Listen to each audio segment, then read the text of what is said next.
Hello friend, good evening. এখন আমি popcorn বানাবো। দেখছো পপকর্নগুলা? এখন আমি কড়াইতে তেল দিয়ে দিয়েছি, রিফাইন তেল দিয়েছি।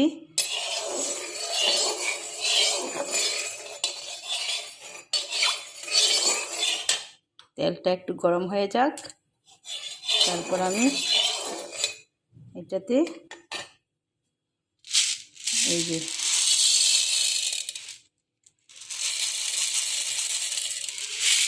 ব্যাস, বেশি ভাজবো না।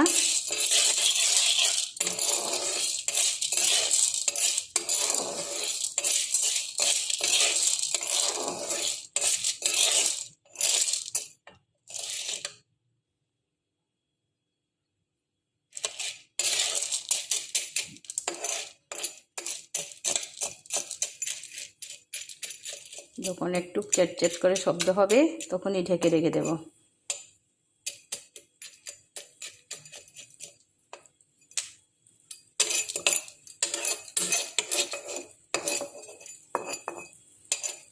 সন্ধ্যায় চায়ের সঙ্গে পপকর্নটা বেশ জমে ওঠে।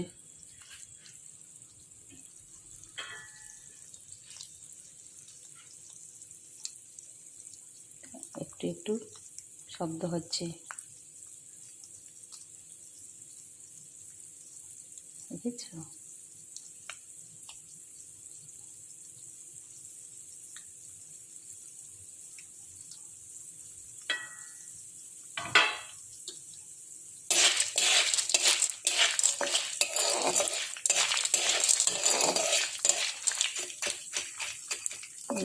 এখন মোটামুটি বেশ শব্দই হচ্ছে। এখন আমি ঢেকে রেখে দেব, তারপর ফুটবে। এই যে ঢেকে রেখে দিলাম, আর একটুখানি ফাঁক রেখেছি, দেখেছো ফাঁকটা? এই যে দেখা যাচ্ছে, যাচ্ছে না? এই যে এই ফাঁকটা দিয়েই হয়ে যাবে। এই যে এই ফাঁকটা দিয়েই দুবার মতো বেরোবে, আর শব্দও তো হবে, তখনই বুঝে নিতে হবে পপকর্ন হচ্ছে। হ্যাঁ, আওয়াজ পাচ্ছ তোমরা? আমি তো পাচ্ছি, তোমরাও তো পাচ্ছ নিশ্চয়ই। হ্যাঁ, বেশিক্ষণ লাগে না, চটপট হয়ে যায়।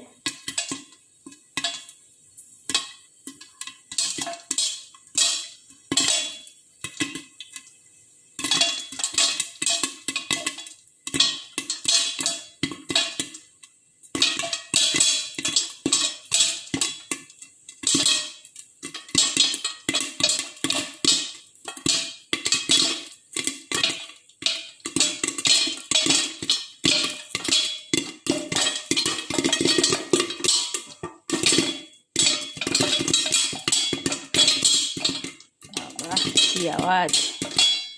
দেখছো, সুন্দর আওয়াজ করছে।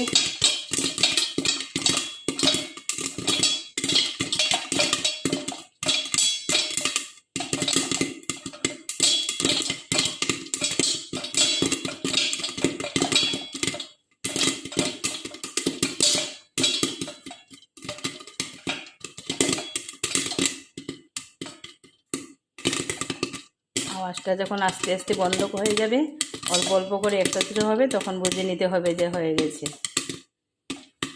এই যে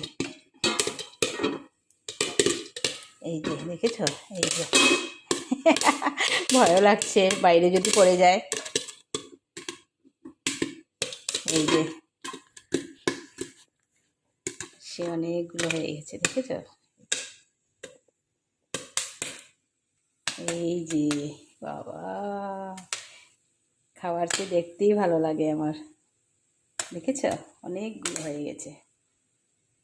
আর ফুটেছে না, একদম তেলটা একটু বেশি করে দিতে হবে, তাহলে মানে সুন্দর করে ফুটে যায়, সফট হয় আর কি তেলটা দিলে। এইটাই, শেষ হয়ে গেছে। একটুখানি আমি নুন ছিটিয়ে দিয়ে দেবো। ওরে বাবা, আরও আছে নাকি? আছে, তার জন্যই ফুটছে।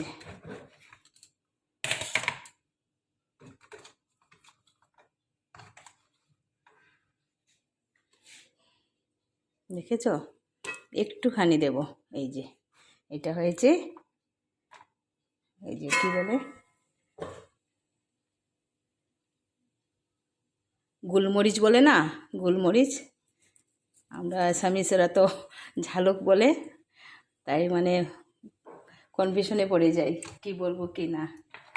আসলে আমি তো ওইখানটায় অনেক দিন থেকে এসেছি না, তার জন্য আমার একটু উল্টোপাল্টা হয়ে যায়। ওদের সঙ্গে চলে চলে আমার একটা হ্যাবিট হয়ে গেছে, ঝালক বলতাম। ঠিক আছে, হয়ে গেল। ব্যাস, এখন আমি নামিয়ে নিয়েছি। ঠিক আছে, এখন আমি চা খাবো, তখন আবার